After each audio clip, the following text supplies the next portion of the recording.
ओम शांति। बाप दादा की सेवा का रिटर्न 18/1/1978। सदा अतीन्द्रिय सुख के झूले में झुलाने वाले सुख के सागर परमात्मा शिव बोले, आज स्मृति दिवस अर्थात स्मृति दिवस पर सब बच्चों ने अपनी अपनी लगन अनुसार भिन्न भिन्न रूप से याद किया। बाप दादा के पास चारों ओर के स्नेही और सहयोगी शक्ति स्वरूप संपर्क वाली आत्माओं के सब रूप याद वतन तक पहुंची। बाप दादा द्वारा हर एक बच्चे की जैसी याद वैसा रिटर्न उसी समय मिल जाता है। जिस रूप से जो याद करता है उसी रूप से बाप दादा बच्चों के आगे प्रत्यक्ष हो जाता है। जो योगी तो आत्माओं से योग की विधि मिल जाती है। कई बच्चे योगी तो आत्मा की बजाय वियोगी आत्माएं बन जाती है, जिस कारण मिलन की बजाय जुदाई का अनुभव करते योगी तो आत्मा सदा बाप दादा के दिल तक नशीन होगी। दिल कभी दूर नहीं होते। योगी आत्माएं वियोग के द्वारा बाप दादा को सामने लाने का प्रयत्न करती हैं। वर्तमान को भूल बीती को याद करते रहते हैं। इस कारण बाप दादा कब प्रत्यक्ष दिखाई देते, कब पर्दे के अंदर छिपा हुआ दिखाई देता, लेकिन बाप दादा सदा बच्चों के आगे प्रत्यक्ष है। बच्चों से छिप नहीं सकता, जबकि बाप है ही बच्चों के प्रति। जब तक बच्चों के स्थापना कर्तव्य का पाठ है, जब तक बाप दादा बच्चों के हर संकल्प और सेकंड में साथ साथ है। बाप का वायदा है साथ चलेंगे। कब चलेंगे? जब कार्य समाप्त हुआ। तो पहले ही बाप को क्यों भेज देते? बाप चला गया, क्या अविनाशी संबंधों को विनाशी क्यों बनाते हो? सिर्फ पाठ परिवर्तन हुआ है। जैसे आप लोग भी सेवा स्थान चेंज करते हो ना, तो ब्रह्मा बाप ने भी सेवा स्थान चेंज किया है। रूप वही है, सेवा वही है। हजार भुजा वाले ब्रह्मा के रूप में का वर्तमान समय पाठ चल रहा है। तब तो साकार सृष्टि में इस रूप का गायन और यादगार है। भुजाएं बाप के बिना कर्तव्य नहीं कर सकती।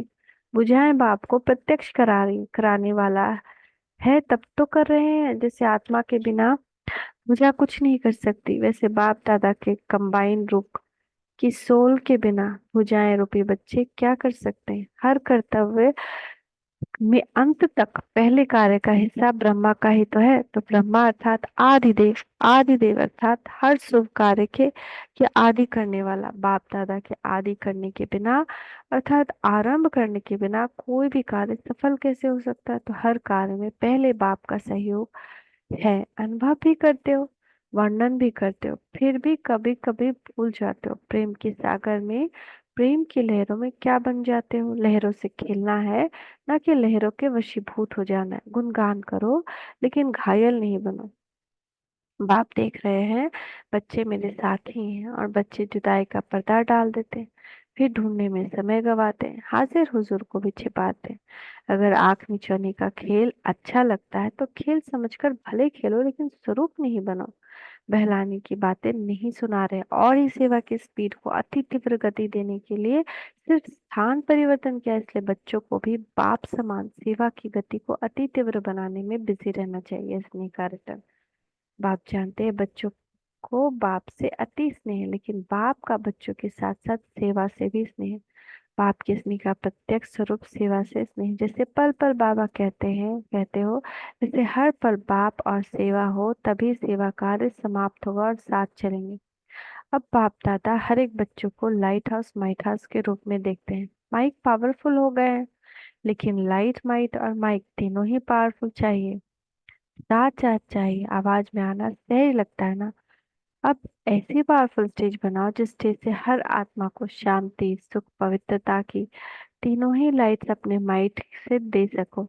जैसे साकार सृष्टि में जिस रंग की लाइट जलाते हो तो चारों ओर वही वातावरण हो जाता है। अगर हरी लाइट होती है तो चारों ओर वही प्रकाश छा जाता है। एक स्थान पर होते हुए भी एक लाइट वातावरण को बदल देती है। जैसे आप लोग भी जब लाल लाइट करते हो तो ऑटोमेटिकली याद का वायुमंडल बन जाता है। ऐसे जब स्थूल लाइट वायुमंडल को परिवर्तन कर लेती, तो आप लाइट हाउस पवित्रता की लाइट से और सुख की लाइट से वायुमंडल नहीं बना सकते।